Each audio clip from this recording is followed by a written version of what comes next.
अस्सलाम वालेकुम। अच्छा, तो इस वीडियो से हम कंटिन्यू करेंगे अपनी एसईओ की लर्निंग को मज़ीद, और इसमें हम बेसिकली एक फ़र्क जानने की कोशिश करेंगे कि ऑर्गेनिक और पेड रिज़ल्ट्स का फ़र्क क्या है, और क्यों पेड रिज़ल्ट्स या पेड एडवर्टीज़मेंट कुछ सिनेरियोज़ में प्रेफर की जाती है, और इन मैनी केसेस हम ये कोशिश करते हैं या हमारी प्रेफरेंस ये होती है कि हम सर्टन रिज़ल्ट्स पे, सर्टन कीवर्ड्स पे ऑर्गेनिकली रैंक करें। तो ये आपके सामने एक छोटा सा जो है वो ओवरव्यू है कि एक सर्च इंजन ऑप्टिमाइजेशन का मेन मकसद होता क्या है। तो ये आप अपने सामने देख सकें।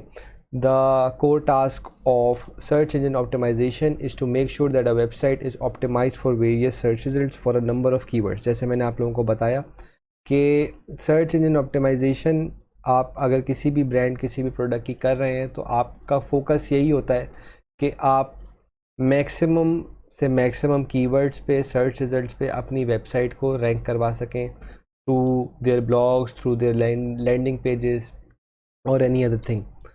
तो आपका जो है एज अ एसईओ गाय, आप अगर एसईओ का कोर काम कर रहे हैं, या एज अ वेबसाइट ओनर आप ये देखना चाहते हैं कि एसईओ का काम किस तरीके से होता है, तो उसकी जो जॉब डिस्क्रिप्शन है वो इस चीज़ के ऊपर आ रही होती है कि आप मेक श्योर कर रहे होते हैं कि जो है आपकी ब्रांड, आपकी प्रोडक्ट या कोई भी आपका जो टारगेट एरिया है वो रैंक हो रहा है किसी भी सर्च इंजन के ऊपर, और वो उस चीज़ को फुलफ़िल कर रहा है जो बेसिकली आपकी टारगेट ऑडियंस को की जो सर्च रिज़ल्ट्स हैं। जैसे हमने कंटेंट में बायर पर्सोना की बात की थी, तो बायर पर्सोना के अंदर हम इस चीज़ को भी इंक्लूड कर रहे होते हैं कि हमारा बायर किन चीज़ों के बारे में सर्च कर रहा है। तो एज़ एन एसईओ हमारी कोशिश ये होगी कि जो हमारा बायर चीज़ों के बारे में सर्च कर रहा है, हमारी वेबसाइट या हमारा कंटेंट उन चीज़ों के ऊपर रैंक हो रहा हो। तो ये बेसिकली एक एसईओ का काम होता है। अच्छा, यहाँ पे हम एक देख लेते हैं कि गूगल किस तरीके से मेक श्योर कर रहा होता है कि आप जो है वो राइट फिट हैं अपनी ऑडियंस के लिए, या जो यूज़र्स के पास आप रैंक कराना चाह रहे हैं। तो how does Google consider your website as the best result? Our search engine determines the best result is based on an algorithm that takes into account a number of factors which will be discussed later. First, let's take a look at the main difference between types of search results.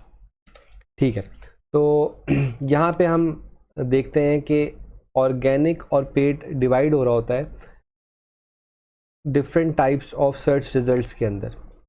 Paid की मैंने आपको जो है वो एक overview दे दिया था शुरू में भी कि पेड रिज़ल्ट्स किस तरीके के होते हैं और ऑर्गेनिक रिज़ल्ट्स किस तरीके के होते हैं।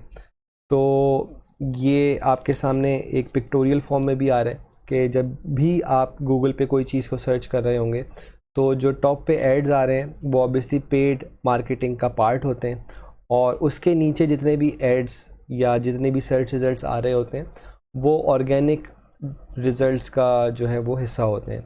अच्छा, इन मैनी केसेस ज़रूरी नहीं होता कि आप जब भी कोई चीज़ सर्च करें तो वहाँ पे आपको पेड एड्स ज़रूरी मिले। तो ऐसा नहीं है कि अगर वहाँ पे जो है वो कोई पेड ऐड नहीं है तो इसका कोई बुरा मतलब है। इसका इन मैनी केसेस अच्छा मतलब इस सेंस में होता है कि वहाँ पे आपके पास पेड एडवर्टीज़मेंट के एस्पेक्ट में कंपटीशन नहीं है, and may be you can utilise that particular keyword to do paid advertisement yourself, या आप जो है उसके ऊपर ज़्यादा जल्दी ऑर्गेनिकली रैंक करवा सकते हैं क्योंकि उसके ऊपर पेड एडवर्टीज़मेंट का जो है ज़्यादा फोकस नहीं है। तो ऑर्गेनिक सर्च रिजल्ट्स का बेसिकली ये जो है वो पिक्टोरियल रिप्रेजेंटेशन है कि आपको कहाँ पे ऑर्गेनिक रिजल्ट्स, सर्च रिजल्ट्स दिख रहे होते हैं।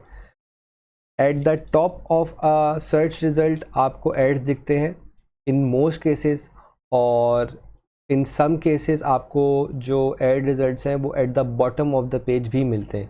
तो जो ऑर्गेनिक सर्च रिजल्ट्स होते हैं वो बॉडी बेसिकली बन जाते हैं किसी भी पेज का मतलब फर्स्ट पेज का। तो आपको टॉप पे 1 से 2 जो है सर्च रिजल्ट्स पेड कंटेंट दिख रहे होंगे, और जैसे जैसे आप नीचे स्क्रॉल करते जाएंगे तो वो ऑर्गेनिक सारे रिजल्ट्स आ जाएंगे, और at the end of the page जहाँ पे आपको सर्च सजेशंस शो हो रहे होते हैं वहाँ पे आपको जो है वो दोबारा से पेड एड्स दिखना स्टार्ट कर दें। इट ऑल डिपेंड्स कि वो कीवर्ड जिसको आप सर्च कर रहे हैं वो कितना उसके ऊपर कंपटीशन है, बट देयर आर टाइम्स कि आपको दोनों एस्पेक्ट्स या दोनों साइड्स के ऊपर जो है पेड एड्स भी दिखेंगे। तो ये इसमें एक और एडिशन है कि there is no way to pay Google और any search engine to rank higher in organic search results. तो ये one of the biggest reasons है कि हम टारगेट करते हैं ऑर्गेनिक या एसईओ को, क्योंकि देर यहाँ पे कोई जो है वो अल्टरनेट रूट नहीं होता कि आप कोई ना कोई तरीका इख्तियार करके ऑर्गेनिक सर्च रिजल्ट्स में ऊपर आ जाएं। और क्योंकि एज अ यूज़र या एज अ ब्रांड ओनर या एज अ एसईओ गाय हर किसी को ये बात पता है कि ऑर्गेनिक सर्च रिजल्ट्स 100% नेचुरल होते हैं, तो यूज़र्स के लिए एक बहुत इम्पॉर्टेंट ट्रस्ट फैक्टर बन जाते हैं कि ये गूगल इन अ वे रिकमेंड कर रहा है as the most appropriate search result for your query. तो इसलिए हमारा जो है वो फोकस इस चीज़ के ऊपर हो जाता है कि हम कोशिश ये करें कि गूगल को इन अ वे ये चीज़ समझा सकें कि हम परफेक्ट फिट हैं जो भी हमारा टारगेट ऑडियंस है उसके लिए। अच्छा, पेड रिजल्ट्स के यहाँ पे हम दोबारा से एक ओवरऑल देख सकते हैं कि पेड रिजल्ट्स क्या होते हैं। हर पेड रिज़ल्ट, हर पेड एडवर्टीज़मेंट जो है एक पर्टिकुलर अमाउंट ऑफ पैसे आपसे चार्ज कर रहा होता है when ever a user sees your add, मतलब इम्प्रेशन के तौर पे, या अगर वो क्लिक कर रहे हैं तो उसके अलग चार्जेस होते हैं। तो ये चीज़ जो है आप यहाँ पे देख सकते हैं। जैसे पहले भी इस बारे में बात हो चुकी है, paid results are only there as long as the ad campaign is active and the company is spending dollars on every click conversion lead generation. तो जब तक आप जो है वो गूगल को या सर्च इंजन को या फेसबुक को पैसे दे रहे हैं अपने ऐड चलाने के लिए, वो ऐड चलता रहेगा। जैसे ही आपका वो कैंपेन ख़त्म होता है या वो आपका मार्केटिंग बजट एक्सपायर होता है तो वो एड्स ख़त्म हो जाएंगे। और सर्च इंजन्स या फेसबुक की जो भी एल्गोरिथम्स है वो इस तरह से डिज़ाइन हुए हैं कि वो आपको किसी भी तरीके से इस चीज़ में भी फ़ायदा नहीं देंगे कि वो ये कंसिडर करें कि ये जो भी कंपनी है ये हमारे पास एड्स चलाती है तो इनको इनकी नेचुरल रैंकिंग्स में भी बूस्ट दे दें। ऐसा बिल्कुल भी नहीं है। अगर आप उनको पैसे दे रहे हैं ऐड चलाने के लिए तो वो सोली वो ऐड चलाएंगे, आपको उसके results in the form of top rankings दिख रहे होंगे, लेकिन जैसे ही वो एड्स ख़त्म होंगे आपकी रैंकिंग्स चली जाएंगी। और अगर आप ऑर्गेनिकली कहीं पे भी रैंक नहीं हो रहे थे तो आप फिर दोबारा से उसी पोजीशन पे आ जाएंगे। तो एक तरीके से इसका एक फ़ायदा भी है, अगर एज अ न्यू ब्रांड आप जो है किसी कीवर्ड के ऊपर रैंक करना चाहते हैं तो वहाँ पे आप थ्रू पेड एडवर्टीज़मेंट रैंक कर सकते हैं और वो बेनिफिट्स आप ले सकते हैं जो कि एक न्यू कंपनी इतनी जल्दी नहीं ले सकती अगर वो सिर्फ़ और सिर्फ ऑर्गेनिक सर्च रिजल्ट्स के ऊपर काम करे। तो उसके कुछ फ़ायदे भी हैं, उसके कुछ नुकसान भी हैं। ओवरऑल मार्केटिंग प्लान की जैसे बात हुई तो कोशिश यही होती है एक अच्छे मार्केटिंग प्लान की कि उसमें मिक्स हो एसईओ का भी और सोशल का भी, पेड का भी। But paid to some extent किसी पॉइंट पे आके रुक जाएगी क्योंकि आप जो है वो अपने मार्केटिंग बजट या स्पेंडिंग बजट पे लिमिटेड होते हैं।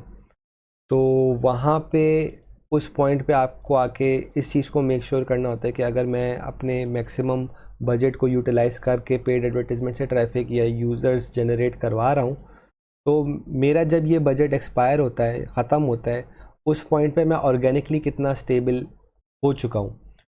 क्योंकि इसको हम जो है वो एक प्रैक्टिकल फॉर्म में देख लेते हैं। मैं आपको गूगल पे इसका एक ओवरव्यू दिखा देता हूँ। अच्छा, इन मैनी केसेस मैं आप लोगों को यही रेकमेंड करूँगा कि आप लोग जो हैं गूगल यूएसए को यूज़ किया करें, क्योंकि आप in many cases Google USA ही को टारगेट कर रहे होंगे in terms of organic, in terms of paid. तो फ़र्ज़ करें हम कोई एक ऐसा ब्रांड है जो कोई इक्विपमेंट बनाता है, लेट्स से जिम इक्विपमेंट बनाता है या फिटनेस से रिलेटेड बनाता है। तो लेट्स सर्च फिटनेस इक्विपमेंट। अच्छा, इसमें तो खैर बहुत सारे ऑप्शन आ रहे हैं लेकिन हम just for the sake of learning हम इसको कंसिडर कर लेते हैं, फिटनेस इक्विपमेंट को। अब आपके सामने यहाँ पे दो रिज़ल्ट्स आ रहे हैं जो कि एक दोनों जो है वो एड्स हैं और इसके नीचे आपको जो है वो गूगल मैप्स का जो है वो डेटा आ रहा है। ये हम आगे बात करेंगे कि इसके अंदर जो है किस तरीके से अपने आप को जो है वो इनलिस्ट करवाया जाता है। तो अनटिल अनलेस अगर आप फिज़िकल जो है आपकी कोई प्रेजेंस है तो आपको मेक श्योर करना होगा कि आप यहाँ पे भी आ रहे हो। तो ये इसको हम इन डिटेल ही पढ़ेंगे। बाकी नीचे अगर आप देखें तो ये सारे जो हैं वो ऑर्गेनिक रिजल्ट्स हैं। अच्छा, यहाँ पे मुझे आप लोगों को जो बतानी इंपॉर्टेंट बात वो ये बतानी थी कि आपके सामने जो है यहाँ पे कुछ नंबर्स आ रहे हैं ऑन द राइट। अच्छा, ये एक एप्लीकेशन है, एक एक्सटेंशन है जो मैंने यूज़ करी है। इसके बारे में मैं आपको आगे बताऊंगा कि ये किस तरह से यूज़ की जाती है, लेकिन ये एक जल्दी से आपको बता देती है कि किसी भी सर्च वॉल्यूम किसी भी कीवर्ड की क्या है। तो जैसे आपके सामने आ रहा है फिटनेस इक्विपमेंट के ऊपर 14,800 सर्च वॉल्यूम है। इसका मतलब ये है कि इस कीवर्ड को एक महीने में तकरीबन 15,000 लोग सर्च करते हैं। अच्छा, इसके आगे $2.73 आ रहा है। तो ये बेसिकली वो पेड एडवर्टीज़मेंट की वैल्यू है जो एक एक ब्रांड पे कर रहा है to get a click for their website.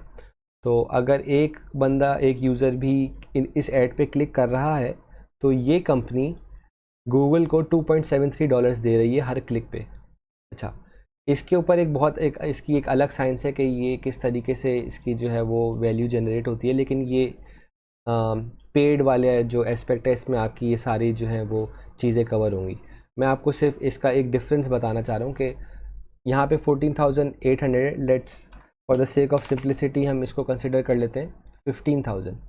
तो एक जनरल जो इसका जो आइडिया है वो ये होता है कि कोई भी सर्च रिज़ल्ट के ऊपर जो टॉप रिज़ल्ट्स होते हैं उस पे जो क्लिक थ्रू रेट होता है या जो क्लिकिंग रेशियो होता है वो 20% का होता है।